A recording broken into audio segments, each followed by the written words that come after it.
The Trojan horse is often remembered as a clever trick. It was not. It was a scam, a free gift offered by an enemy, accepted by a city that wanted the war to be over. After nearly 10 years of siege, Troy was exhausted. The Greek army appeared to retreat. Their camps were abandoned. Their ships were gone. In front of the city gates stood a single object, a massive wooden horse left behind without explanation. The offer was simple. The war is over. This is a gift. For the Trojans, it confirmed what they wanted to believe, that the danger had passed, that suffering had meaning, that victory had finally arrived. Warnings existed. The Trojan priest Laocoon urged caution. He famously warned, "Beware of Greeks bearing gifts." Others questioned the horse's purpose. Those warnings were ignored. Why? Because scams do not succeed by force. They succeed by aligning with desire. The horse was not dragged into Troy by deception alone. It was carried in by relief, fatigue, and trust replacing procedure. No inspection protocol existed, no containment plan, no delay to verify intent. The object was accepted inside the city. According to ancient sources like Homer's Odyssey and later Virgil's Aeneid, Greek soldiers were hidden within. That night, the gates were opened. Troy fell from the inside. Whether the horse was literal or symbolic matters less than why the story endured. It describes a universal failure. When pressure is high, verification disappears, and the scam no longer needs to hide. Every successful scam begins long before the victim realizes it is happening. The Trojan horse was not an improvisation. It was the final stage of a carefully prepared deception. For nearly 10 years, the Greeks failed to breach Troy by force. Walls held. Direct assault failed. Attrition became the strategy. The Greeks understood something critical. Troy was not going to fall through strength. It would fall through belief. The appearance of retreat was deliberate. Greek camps were burned. Tents were dismantled. Ships were moved out of sight behind nearby islands. This was stage one of the scam: create absence. An enemy that disappears suggests defeat. It signals relief. It invites assumption. Stage two was misdirection. The horse was framed as an offering to Athena, meant to ensure the Greeks' safe return. Its size was explained as intentional. Too large to enter the city, they claimed. A religious symbol, not a weapon. Religion provided cover. To reject the horse would risk offending the gods. The scam was no longer military, it was moral. Then came narrative reinforcement. A Greek captive, Sinon, was left behind. He told a carefully constructed story. He confirmed the retreat. He explained the horse. He played the role of the abandoned victim. His account filled gaps the Trojans desperately wanted closed. This is how scams stabilize. They remove uncertainty, not by proof, but by story. Every detail of the deception reduced friction. Fatigue lowered skepticism. Victory bias replaced caution. By the time the horse reached the gates, the decision had already been made. The object was only the delivery mechanism. The scam itself had already succeeded. The Trojan horse worked because it exploited human systems, not military ones. By the time the horse appeared, Troy had been under pressure for years. Fatigue was no longer physical, it was cognitive. Long sieges erode judgment. Every day without resolution lowers the threshold for risk. People stop asking whether something is safe and start asking whether it feels finished. This is where scams thrive. The Trojans were not careless, they were exhausted. Their defenses had held. Their enemy appeared to leave. The situation aligned perfectly with what psychologists now call confirmation bias. The horse confirmed what Troy wanted to believe, that the war was over, that survival had meaning, that suffering was finally rewarded. Warnings did not fail because they were absent. They failed because they conflicted with relief. Laocoon's warning was logical. Cassandra's warnings were consistent. But logic rarely survives when relief enters the room. Authority also played a role. Once leaders leaned toward acceptance, dissent became socially costly. Questioning the gift meant questioning victory itself.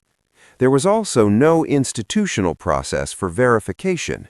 No rule required inspection of enemy objects. No protocol demanded delay.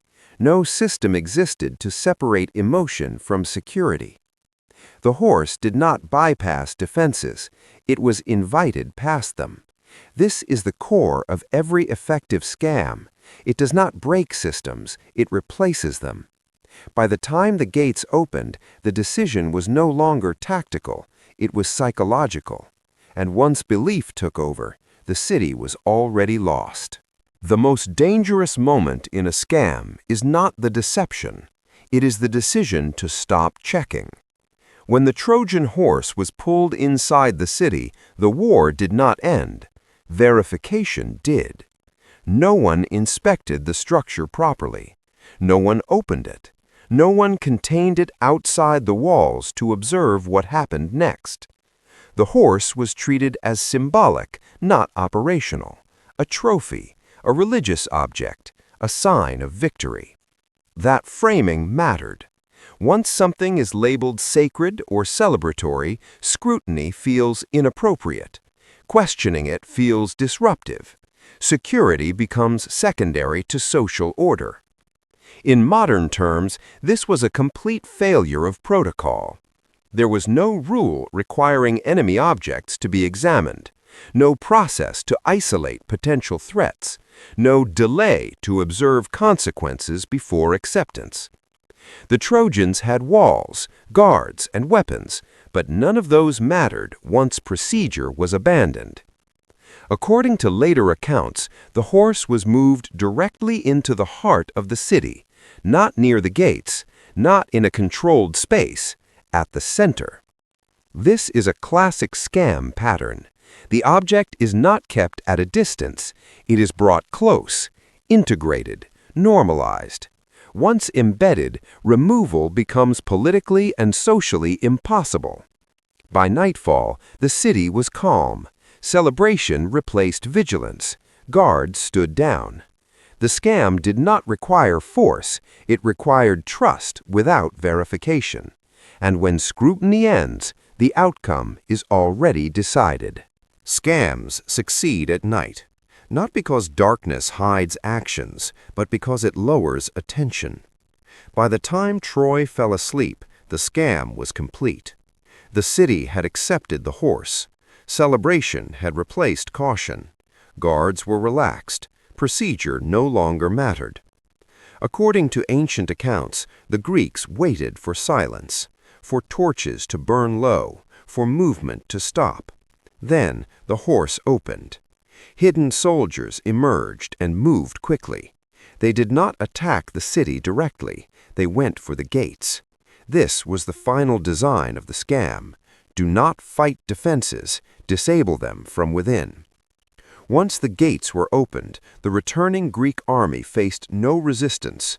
Troy's walls, which had resisted years of siege, became irrelevant in a single night. The city did not fall because of superior force. It fell because security assumed safety. This pattern appears again and again in history. Defenses are built for attack. They fail during trust. The Trojans did not lose because they were weak. They lost because the threat no longer looked like a threat. When danger is labeled a gift, vigilance collapses. By morning, Troy was burning, not from invasion, from access that never should have been granted. The scam ended the moment resistance stopped. Everything after was just consequence. The Trojan horse is remembered as a clever trick, but cleverness alone does not destroy a city. What ended Troy was not deception, it was the failure to challenge a convenient story. The Greeks did not overpower Troy's defenses. They waited for Troy to abandon them. Years of siege created emotional debt. When relief arrived, it demanded acceptance. Questioning it felt unnecessary, even offensive. This is how scams scale. They do not rely on secrecy alone. They rely on social pressure. Once belief spreads, doubt becomes disruptive. Those who raise concerns are treated as obstacles to closure. Security warnings are reframed as negativity. The Trojan Horse was not accepted by a single decision. It was accepted by consensus, by agreement that the war was finished. No one wanted to be the person who delayed peace. This is why the story endures, because the mechanism is familiar. Systems fail most often when people want them to stop working. Verification is abandoned not because it is impossible, but because it is inconvenient. Troy did not fall at the gates. It fell in the meeting before the gates opened. And that is the true lesson of the scam. The Trojan Horse scam did not end with Troy. It became a pattern. What the story captures is not a unique moment in ancient warfare, but a recurring failure that appears whenever trust replaces verification. History remembers the horse because it compresses a complex collapse into a single image. A city that survived years of attack fell in one night of belief. Later societies understood this instinctively.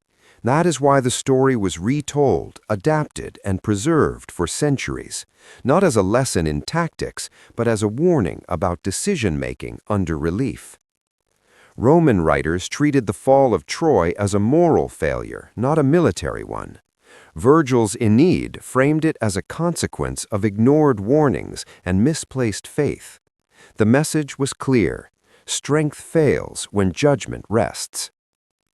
Over time, the Trojan horse became shorthand for infiltration disguised as generosity, for access granted without inspection, for threats hidden behind symbols of trust.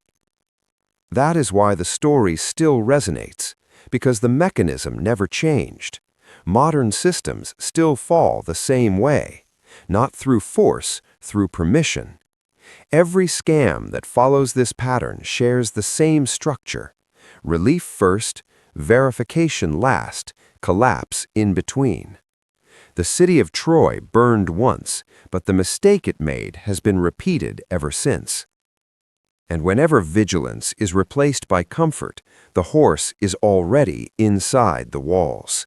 The Trojan horse scam reveals something uncomfortable. The victims were not uninformed. They were overwhelmed.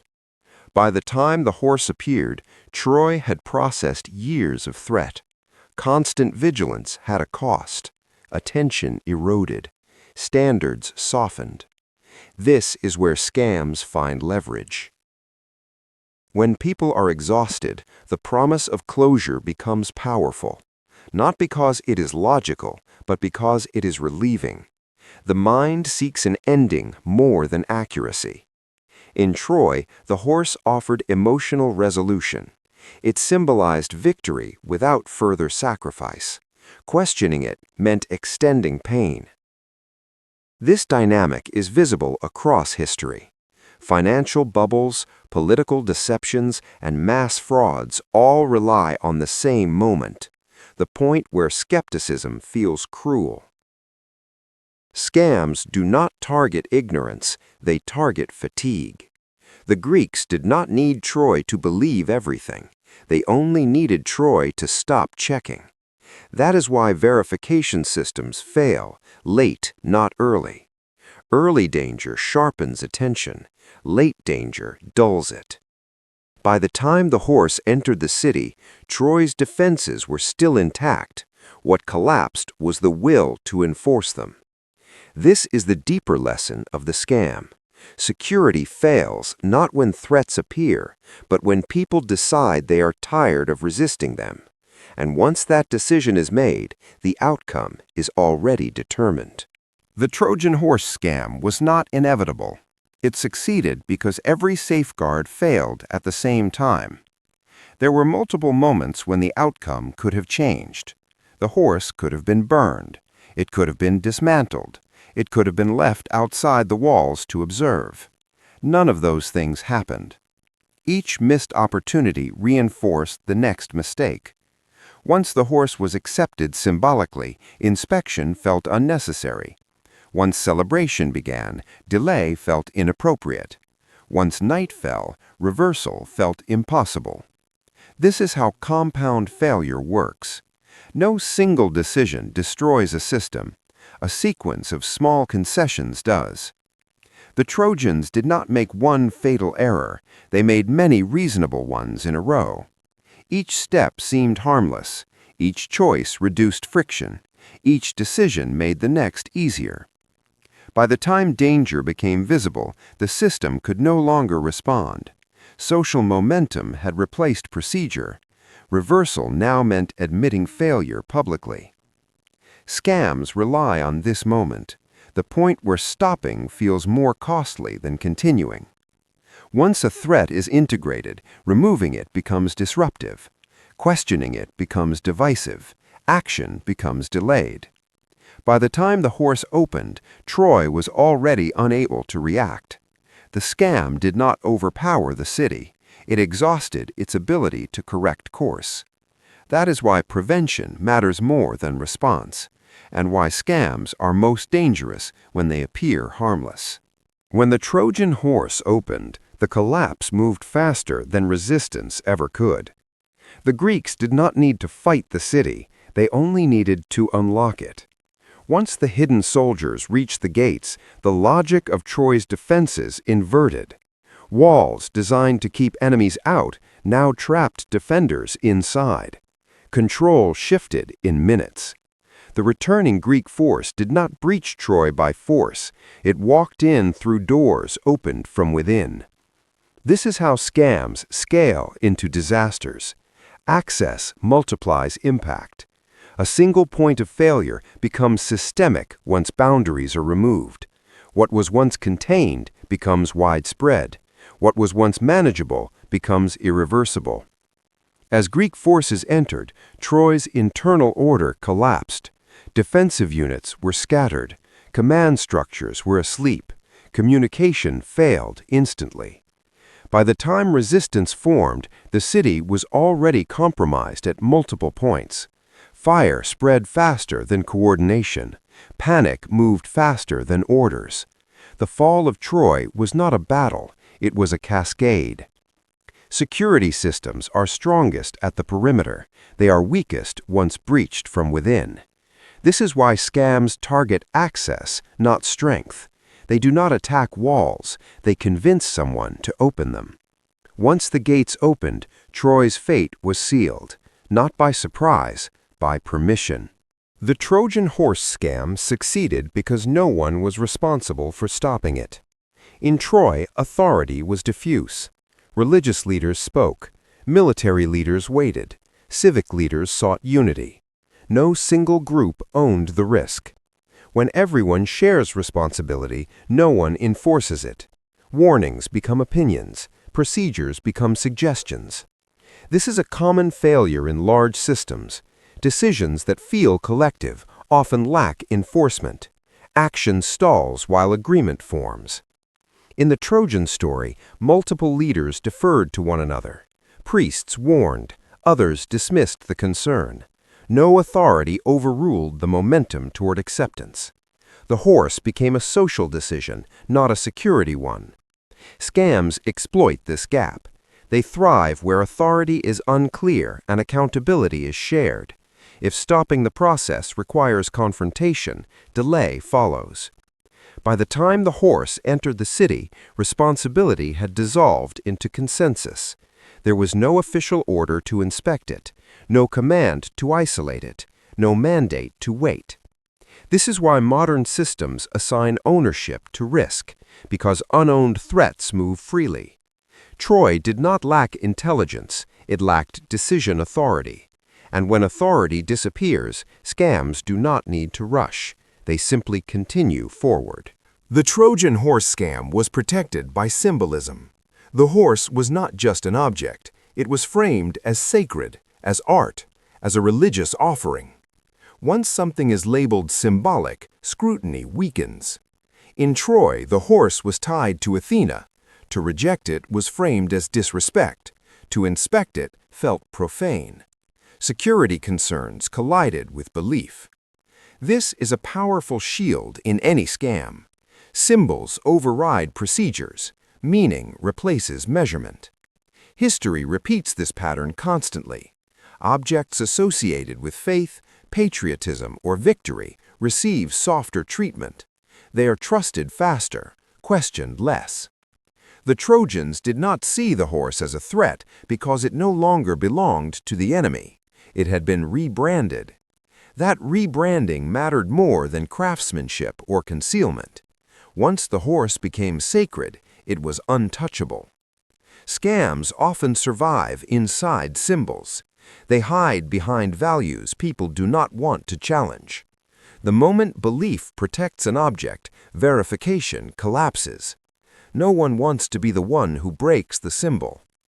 By the time the horse stood inside the city, it was no longer inspected, it was admired. And when admiration replaces analysis, risk becomes invisible. The Trojan Horse scam succeeded because dissent was socially suppressed. Warnings were not absent, they were isolated. Laocoon questioned the horse openly. Cassandra warned repeatedly. Both were dismissed, not because they lacked reason, but because they disrupted closure. In moments of relief, dissent feels hostile. It threatens agreement. It delays celebration. In Troy, questioning the horse meant questioning the end of the war. That made skeptics socially costly. This is a recurring pattern in scams. As belief spreads, doubt becomes a problem to manage, not a signal to investigate. The group protects harmony before security. Once consensus forms, dissent is reframed as negativity. Those who speak up are marginalized. Silence becomes safer than resistance. Authority reinforced this dynamic. Leaders leaned toward acceptance. Crowds followed. Social proof replaced verification. By the time night fell, the horse was no longer debated. It was settled. Scams rarely silence critics by force. They overwhelm them with agreement. When the group moves together, stopping it feels impossible. And when dissent disappears, correction disappears with it. Troy did not ignore warnings.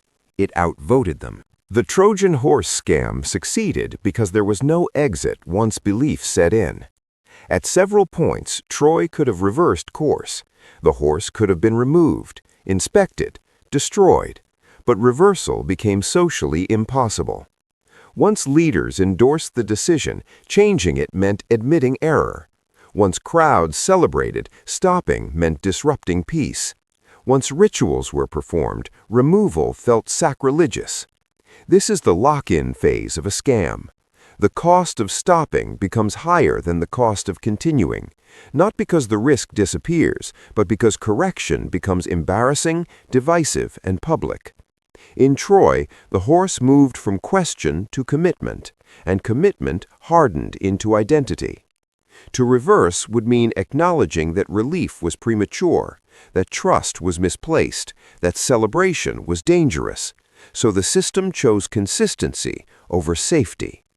This is why scams accelerate after acceptance, not because new evidence appears, but because old decisions must be defended. By nightfall, Troy was no longer deciding whether the horse was safe, it was protecting the decision to accept it. Once that happens, the outcome is no longer uncertain, it is delayed. The Trojan Horse scam worked because it exploited timing, not secrecy. The Greeks did not hide the horse perfectly, they hid it at the right moment. After years of siege, Troy reached a psychological threshold, not fear, relief. When pressure ends suddenly, vigilance collapses faster than defenses can adapt. Attention drops, routines loosen, exceptions feel reasonable. The horse arrived precisely at that point. If it had appeared earlier, suspicion would have dominated. If it had appeared during active fighting, it would have been destroyed. But it appeared when the city believed the crisis had passed. This is a critical feature of successful scams. They arrive at emotional inflection points, moments when people want closure more than clarity. The Trojans were not fooled because they lacked intelligence. They were fooled because the timing aligned with exhaustion. History repeats this pattern constantly. Frauds peak after crises. Deceptions spread when people want normalcy restored. Once the horse entered Troy, resistance no longer felt necessary. The war felt finished. The threat felt historical. That perception was fatal. The Greeks did not win by surprise alone. They won by waiting. And when timing is correct, even obvious risks are waved through. The Trojan Horse scam did not rely on perfection. It relied on normalization. Once the horse stood inside Troy, it became part of the environment. People walked past it. Children played near it. Daily life resumed. Normalization is the quiet phase of every successful scam. When an object or idea stops feeling new, it stops being questioned. In Troy, the horse was no longer discussed as a risk. It was discussed as a feature, a symbol of victory, a reminder that the war had ended. This shift mattered more than secrecy. What is familiar feels safe. What is visible feels harmless. No one asked new questions. No new checks were introduced. The decision was assumed complete. History shows this pattern repeatedly. Once a threat is absorbed into routine, defenses disengage automatically. Attention moves elsewhere. The Greeks did not need to hide after the horse entered the city. Time did the work for them. By the time night fell, the horse was invisible in plain sight, not because it was unseen, but because it no longer triggered concern. That is when the scam becomes irreversible, when the danger feels ordinary. And once risk becomes routine, collapse follows quietly. What ultimately destroyed Troy was not clever design, it was misplaced confidence. By the final night, the city believed it had survived the worst. Its walls had held for years. Its enemy appeared gone. Nothing remained to fear. Confidence replaced caution. In long conflicts, survival itself becomes proof. Each day without collapse convinces defenders that their judgment is sound. That belief hardens over time. Troy had endured siege, loss, and pressure without falling. That endurance became evidence. If nothing had worked before, nothing would work now. This is where many deceptions succeed. They arrive after confidence peaks. The horse did not need to be convincing. It arrived at a moment when Troy no longer believed it could be wrong. Security systems fail most often after success, not after weakness. Past resilience creates future blind spots. No alarms were raised because no threat was expected. No verification was demanded because nothing had breached the city before. Confidence became the final vulnerability. When people stop imagining failure, they stop preparing for it. And when confidence goes unchallenged, collapse no longer needs force. By the time Troy realized what had happened, it was already too late to respond. The first signs were small: unfamiliar movement, sounds where there should have been none, doors opening at the wrong time. But systems do not fail loudly at first, they fail quietly. Once the gates were opened from inside, the city's defensive logic collapsed. Walls that had protected Troy for years now trapped its defenders. Routes meant for control became channels for chaos. This was not confusion caused by surprise alone. It was confusion caused by inversion. Everything Troy relied on worked in reverse. Guards were in the wrong places. Commanders were disconnected. Units responded to threats that no longer matched reality. In moments like this, recovery depends on coordination, but coordination requires shared awareness, and Troy no longer had it. The returning Greek forces did not need speed or numbers. They moved through a system that had already broken itself. This is how large failures unfold, not in a single moment, but as a cascade where each response makes the next one worse. Once access is granted, defenses become obstacles to escape. Once trust is broken, command dissolves.